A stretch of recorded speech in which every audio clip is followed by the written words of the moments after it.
Buenas noches. Les agradezco profundamente estén nuevamente con nosotros. A pesar de que la temática de hoy en nuestro concepto es muy difícil para nosotros porque poco y nada conocemos del tema. Y cuando vimos el titular, que los invitados de hoy ya se presentarán, nos presentaron, nos sorprendimos un poco. ¿Por qué? Porque el titular que ellos nos han ofrecido para esta entrevista es, en primer lugar, tratar sobre las amenazas de las aguas del noroeste. Parece, y el hidrogeólogo y gran amigo Francisco Turrión ha estado muchísimas veces con nosotros hablando acerca de este tema. En fin, las cosas han cambiado muchísimo, porque un día una mamá que, por ejemplo, ve que su hijo o su hija pequeña no quieren bañarse, por ejemplo, lo único que hace es sacar la factura del agua de ese mes y no tiene ningún tipo de problema para que el niño o la niña vayan allí a bañarse. Es una amenaza muy fuerte cada factura del agua o de la electricidad que nos llega cada semana. Y por otro lado, vamos a hablar de los riesgos de la reapertura de la mina de Jilico. Y esto se lo tengo que aclarar a quienes nos ven en Argentina y en Uruguay, por sobre todas las cosas, porque una mina en Uruguay es una mujer. Entonces, fíjense ustedes, si Jilico fuera su novio, por ejemplo, imagínense los riesgos de la reapertura de la mina de Jilico. Por eso mismo nosotros, una de las preguntas que ellos me decían que les hiciera, dice: ¿qué efectos sobre la salud conlleva la reapertura de esta mina? Por supuesto, no vamos a tratar esa pregunta. Buenas noches. Buenas noches. Buenas noches. Buenas noches. Muchísimas gracias a los dos por estar con nosotros. Alfonso Sánchez a nuestro lado, Antonio Luis Terrone Rodríguez en la otra punta de la mesa. Faltó nuestro gran amigo Santos López, que tantas veces ha estado con nosotros. Bueno, muy bien, Alfonso. En primer lugar, cuéntenos acerca de lo que ha sido su trayectoria en la vida. Bien, pues, trayectoria en la vida, ¿no? Sería larga de contar. Bien, con relación a, pues sobre todo al medio ambiente, es una de las facetas que a mí siempre me ha preocupado, me ha inquietado. Y la verdad es que pues desde finales de los años 90, principios de los años 2000, pues ya empecé a interesarme por esta cuestión, sobre todo allí en Caravaca, y también por la cuestión de la problemática del agua, de la que vamos a hablar ahora, ¿no? O de la sobreexplotación de nuestros recursos hídricos, de nuestros acuíferos, la afección a las fuentes y manantiales, algo tan importante como son las fuentes del Marqués de Caravaca, ¿no? Algo tan importante y tan simbólico, ¿no? para los caravaqueños, ¿no? Es algo que siempre lo he tenido presente. Y bueno, pues a raíz de todo esto también pues creamos asociaciones de vecinos en las que yo participé allí en Caravaca. De esas asociaciones de vecinos a su vez nos agrupamos y creamos una federación de asociaciones de vecinos de Caravaca, pero que integramos también a otros colectivos en relación al medio ambiente como Carayuma, y intentamos dar un salto, ¿no? En la defensa del medio ambiente y por supuesto de la ordenación del territorio en Caravaca de la Cruz. Después tuve una etapa de 2 legislaturas de concejal en el Ayuntamiento de Caravaca. Fui concejal del PSOE hasta el 2014, hasta el 2015, y a partir de ahí ya, digamos, dejé totalmente mi andadura en la política local. No tenía tampoco más aspiraciones y empecé a centrarme nuevamente desde desde un punto de vista más ciudadano, y en la defensa del medio ambiente me refiero. Y entonces lo primero ya que participé fue para recuperar la agrupación de comunidades de regantes de Caravaca, Areca, que defendía y defiende a los regantes tradicionales y al recurso tan importante como es el agua que emana por nuestras fuentes y manantiales cada vez más amenazadas. Y después, para darle quizá una proyección, porque este problema no es exclusivamente local, lamentablemente, ¿no? Esto afecta, no diría yo solamente a toda la comarca, afecta a toda la región, a toda la cuenca del Segura, y entonces creamos, para defender todo el noroeste en este sentido, el Consejo para la Defensa del Noroeste, ¿no?, del que vamos a hablar ahora. Y bueno, pues y aquí estamos, por no enrollarme más. Muy bien. Antonio Luis Terrones Rodríguez, contanos un poco. Bueno, buenas tardes, y en primer lugar, pues muchas gracias por darnos la oportunidad de venir aquí a hacer un llamamiento para que la ciudadanía de Cejín, de la comarca del noroeste y de la región de Murcia, pues se ponga en alerta por los peligros que implica la reapertura de la mina de Jilico y también el estado en el que se encuentran las aguas del noroeste. Pues bueno, yo soy ciudadano de Cejín. Actualmente estoy contratado como investigador postdoctoral por la Universidad de Valencia y realizo una estancia de investigación de 2 años en el Instituto de Filosofía del Consejo Superior de Investigaciones Científicas, del CSIC, concretamente en Madrid, estoy ahora mismo residiendo. Y bueno, pues como ciudadano de Cejín que soy, pues doy un paso hacia adelante y me movilizo ante la problemática que supone la reapertura de la mina de Cejín. Hace escasos meses tuve conocimiento, a través de los medios de comunicación, de que la empresa que tenía interés en la explotación de la mina de Jilico comenzaba de nuevo, reactivaba, ¿no?, su interés por la mina, y bueno, también tuve conocimiento de la existencia de los compañeros y compañeras del Consejo de Defensa del Noroeste y de los actos de las acciones que estaban llevando a cabo para denunciar la situación en la que se encuentran las aguas y la amenaza que supone la reapertura de la mina. Y bueno, pues como ciudadano pues me movilicé, ¿no?, y di un paso hacia adelante, como acabo de comentar, y aquí estoy en primer lugar como ciudadano de Cejín. Muy bien. Para movilizarme. Comenzamos por Alfonso, preguntándole cuándo y por qué se crea este Consejo para la Defensa del Noroeste, cuáles son sus fines y quiénes son las personas que lo integran.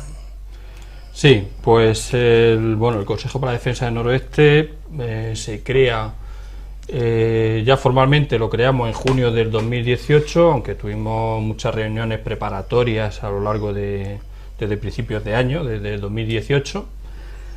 Y bueno, pues los fines que nos llevaron a crear esta, en principio, plataforma, empezamos trabajando como plataforma, porque después ya pues procuramos darle pues cobertura legal, pues constituyéndola como tal, pues por supuesto con su estatuto y estando registrada en el registro de asociaciones y tal, que eso lo hicimos después, para tener personalidad jurídica a la hora de actuar frente a las administraciones. Pero en principio estuvimos 2 o 3 años funcionando como plataforma.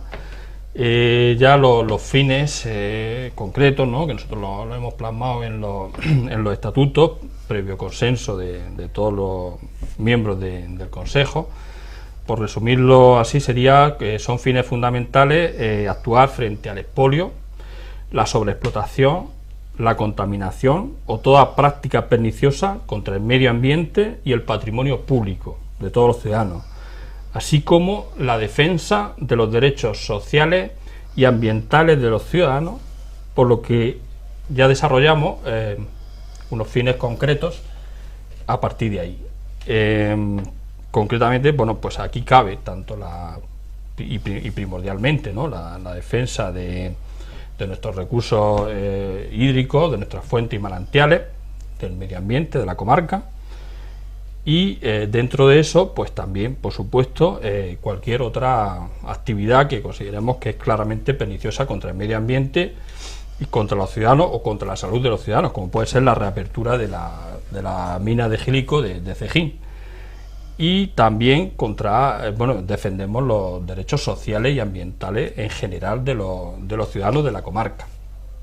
Por eso lo concretamos diciendo que defendemos la agricultura y la ganadería sostenible, a diferencia de lo que representa la ganadería y la agricultura intensiva, el clima y, por supuesto, los espacios naturales de la comarca. Defendemos, por supuesto, como hemos dicho, los acuíferos, las fuentes y los manantiales, los cursos de agua y los ríos de la comarca. Y, por supuesto, exigimos el estricto cumplimiento de la legislación vigente en materia de agua, medio ambiente y ordenación del territorio, que de eso bastante tenemos que hablar, porque todos serían incumplimientos. Es decir, también promovemos que se haga una investigación rigurosa y exhaustiva de todas las transformaciones en los usos del agua, con referencia sobre todo a las competencias que tiene fundamentalmente la Confederación Hidrográfica de Segura, que viene haciendo manifiesta dejación de ello, la Consejería de Agricultura y, por supuesto, también pedimos la implicación de los ayuntamientos.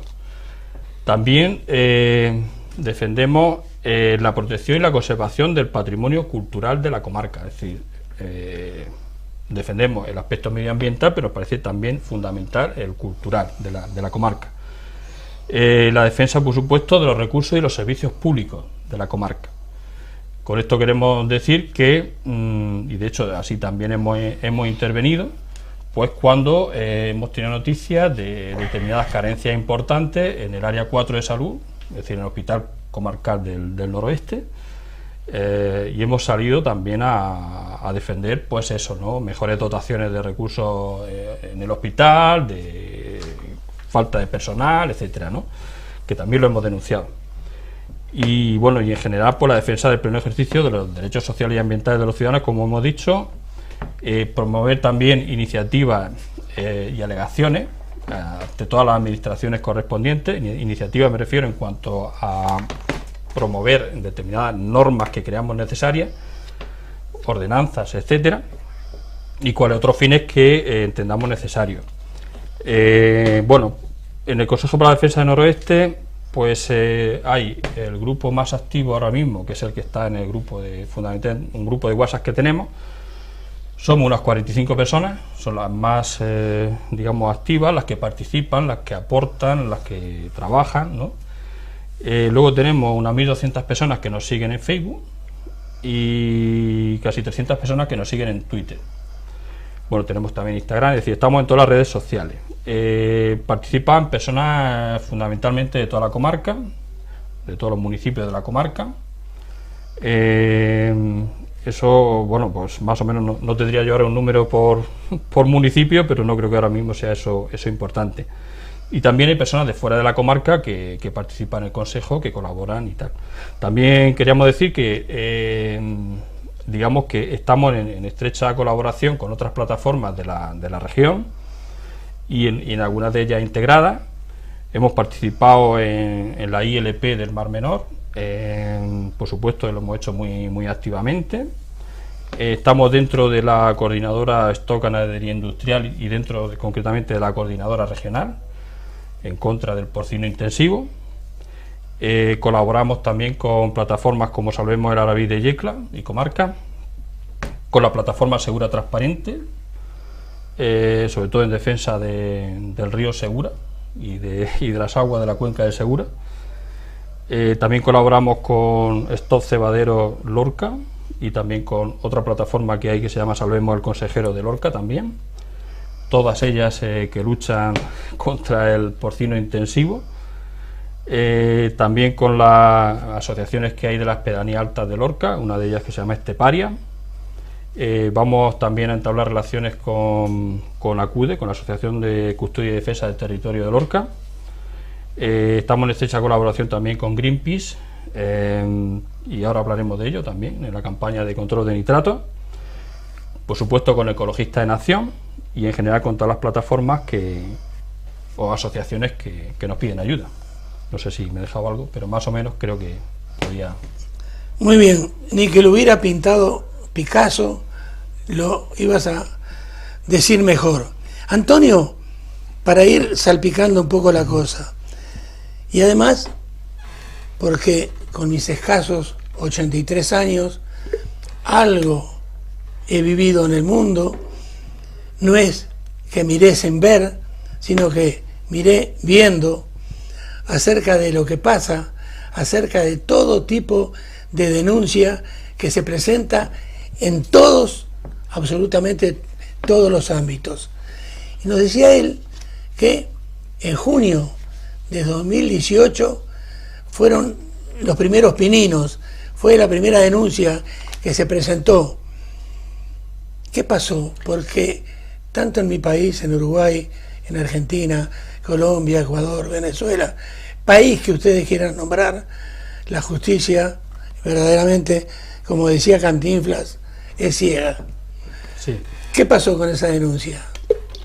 Bueno, pues en 2018, bueno, al poco de empezar nuestra andadura como plataforma, pues preparamos, sin recurrir a ningún gabinete jurídico ni nada de eso, como mejor pudimos, una denuncia a la Fiscalía del TSJ de Murcia, concretamente en lo referente a lo que hemos comentado ahora mismo, a la gran amenaza que venían sufriendo pues nuestras fuentes y manantiales, los recursos tradicionales de agua, me refiero, en la medida en que pues veíamos que cada vez había más transformación ilegal o irregular de secano a regadío y más pozos sacando grandes volúmenes de agua que amenazaban pues los recursos tradicionales y a los regantes tradicionales.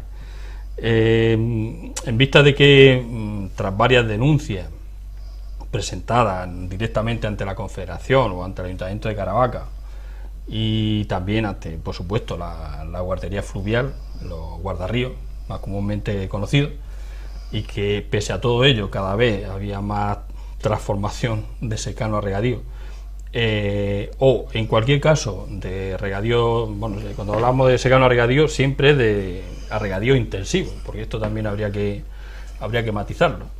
El regadío intensivo requiere pues muchísima más agua, ¿no? Porque se basa en hacer a lo largo del año las mayores plantaciones posibles y la mayor extracción de hortalizas posible, sin dejar descansar el terreno, con gran aportación de fertilizantes y plaguicidas que al final pues terminan contaminando los acuíferos y también el medio ambiente y el aire, ¿no? Con tanto plaguicida.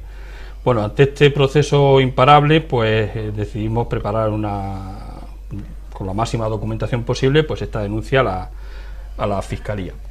Bien, pues no sé si nos sorprendió o no, pero creo que nos pareció bastante, yo diría impresentable, ¿no? Que la Fiscalía pues prácticamente durante los 6 primeros meses digamos tiene unos plazos muy tasados para hacer su informe de resolución, y en los 6 primeros meses la Fiscalía no hizo prácticamente nada, porque lo digo porque nos estuvimos interesando, intentando mantener entrevistas con el fiscal que llevaba todo esto y tal, y bueno, pues se cumplía el plazo y la Fiscalía no hacía nada, prácticamente nada.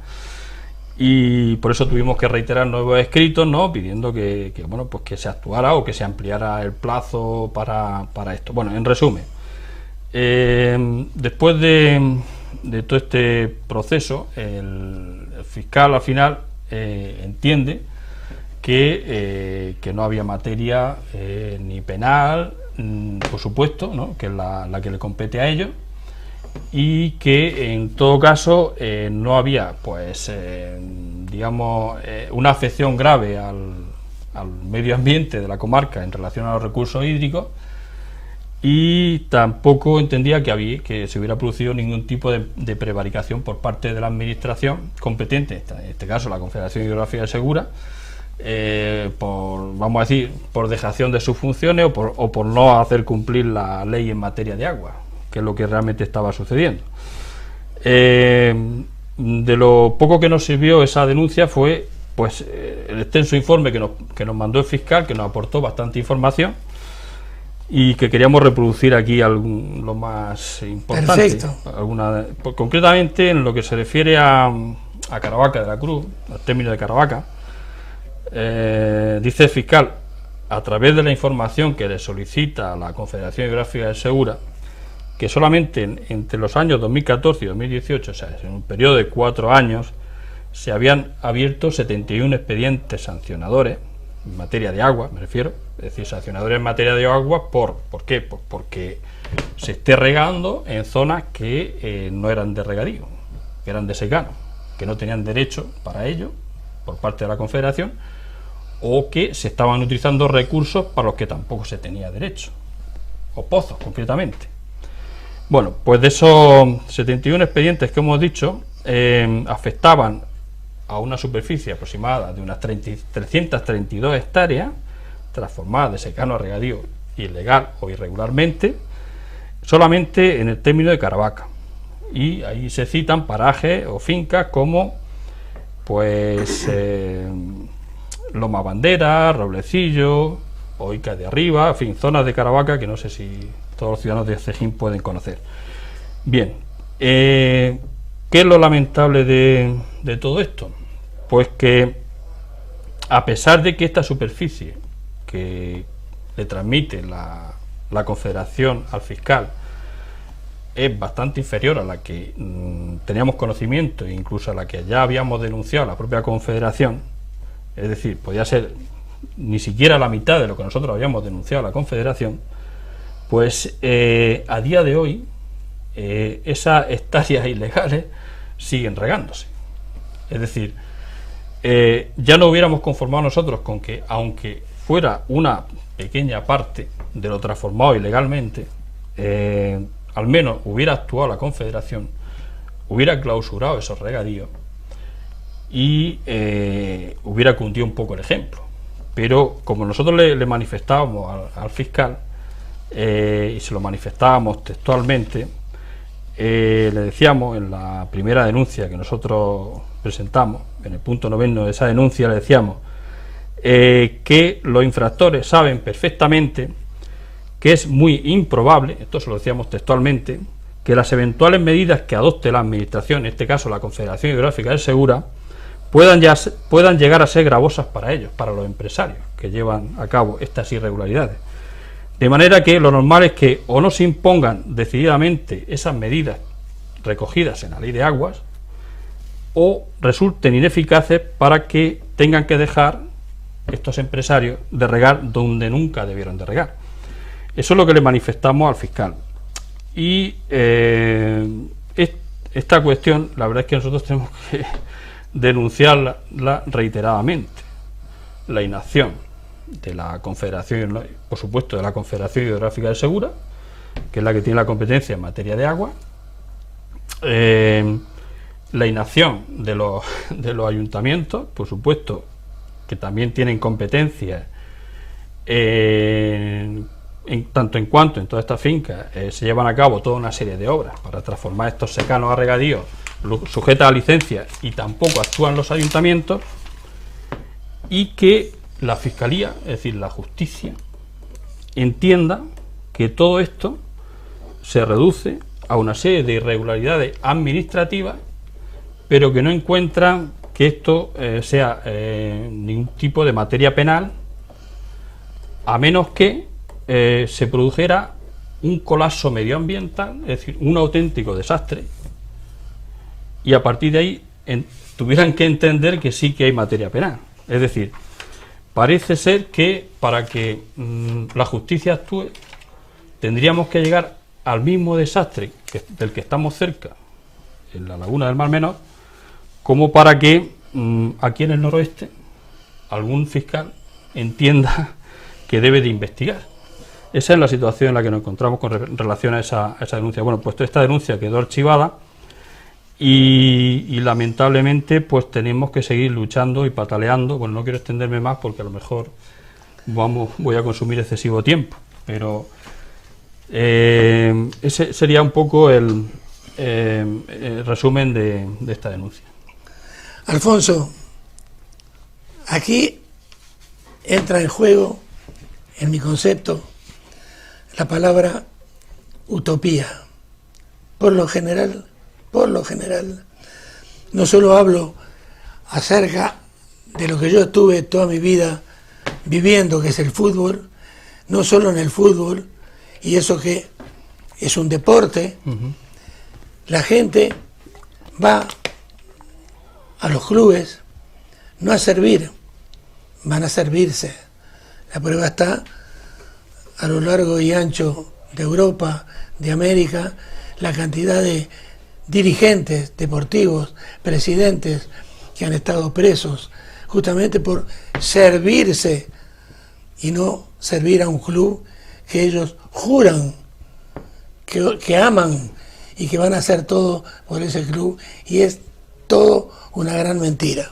Entonces, claro que ustedes tienen toda la razón, toda, absolutamente toda, pero cuando uno habla con alguien, evidentemente tiene que saber discernir si esa persona, cuando está contestando algo que uno le pregunta, lo está haciendo con el corazón o con la boca.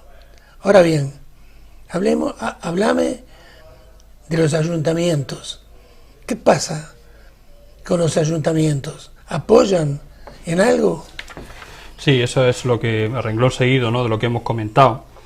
Nosotros nos hemos dirigido, pues, yo diría que a casi todos los ayuntamientos de la comarca, incluso hemos mantenido entrevistas y hemos puesto encima de la mesa, pues, toda esta problemática, ¿no?, que consideramos que es bastante grave, bastante preocupante.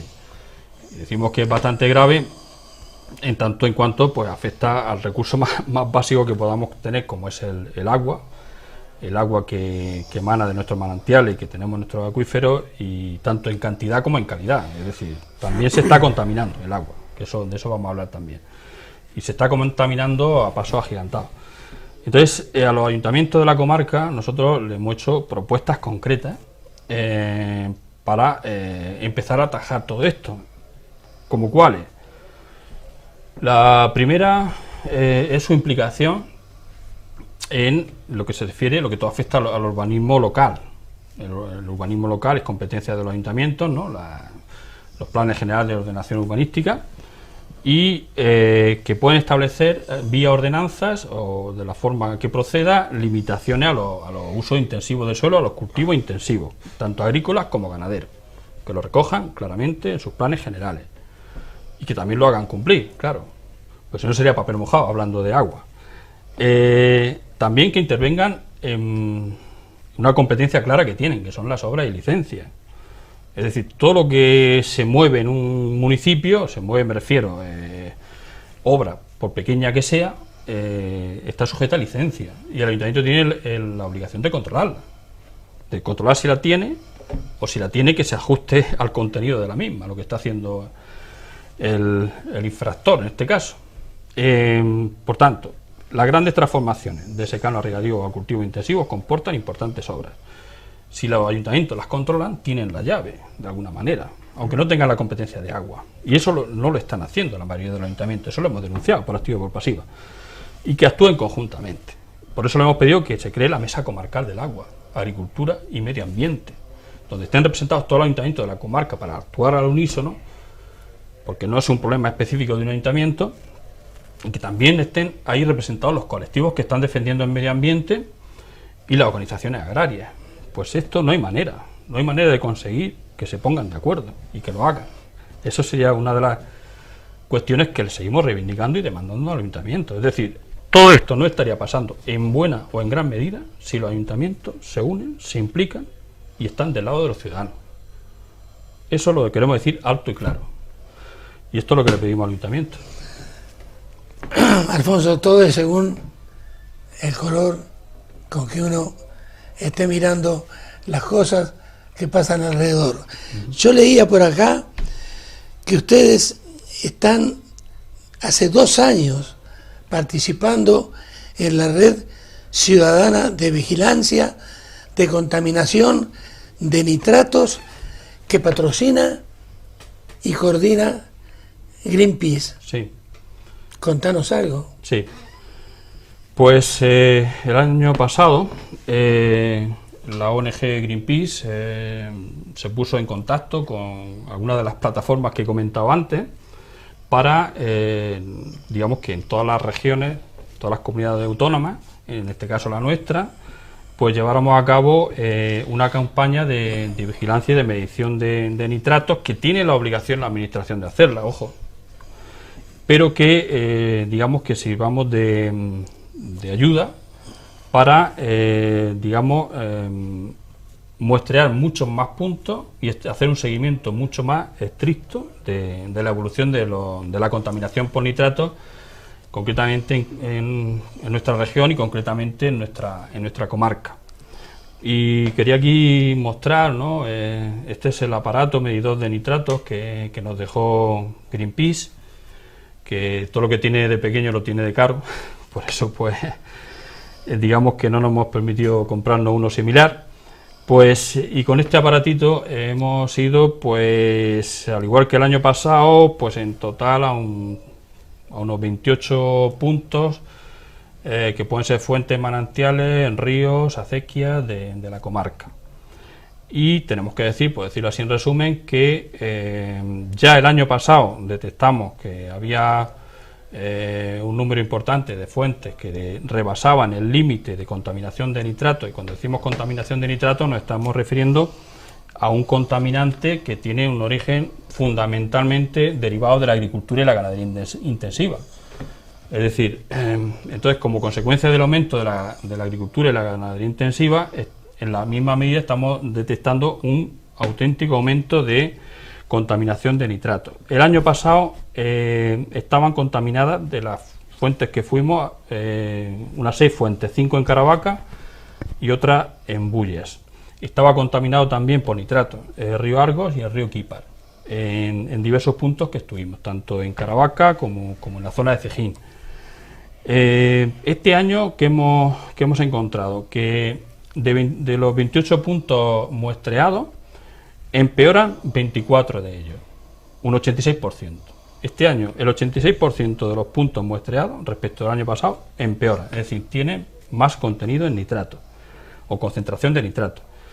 Y en cuanto a las fuentes, si el año pasado encontramos 6 fuentes contaminadas, este año hemos encontrado 12 fuentes afectadas o contaminadas, 12 de 17, que representa el 70%, o sea, el 70% de las fuentes muestreadas tienen un nivel de nitrato superior al permitido, es decir, no al que decimos nosotros, sino al que dice el Real Decreto que desarrolla lo que es la contaminación por nitrato, o que concreta los límites.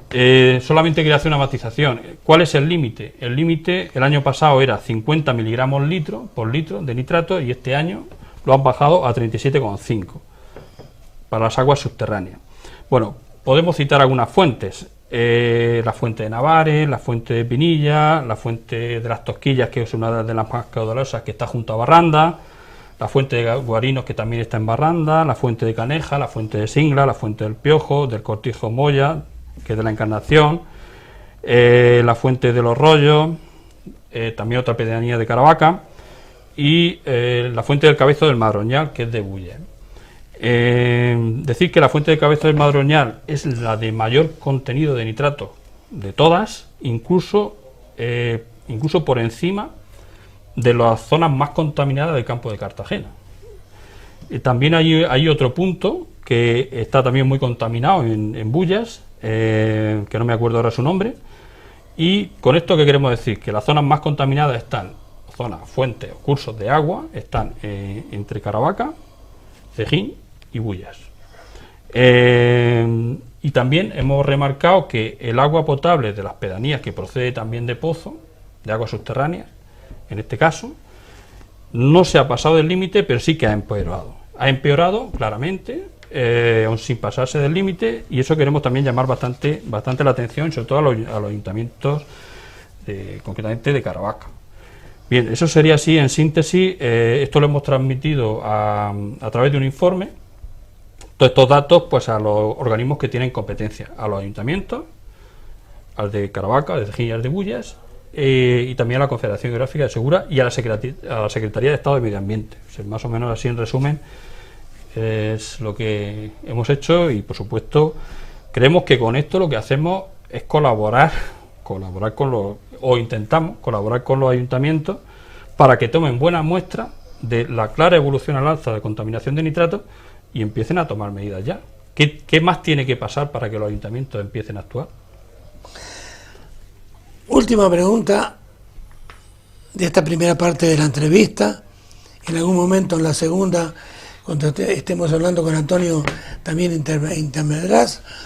La pregunta es, para que la entiendan quienes nos están viendo y escuchando, es si tendríamos que llegar a conseguir una ILP, es una sigla, no sé qué quiere decir, para el noroeste.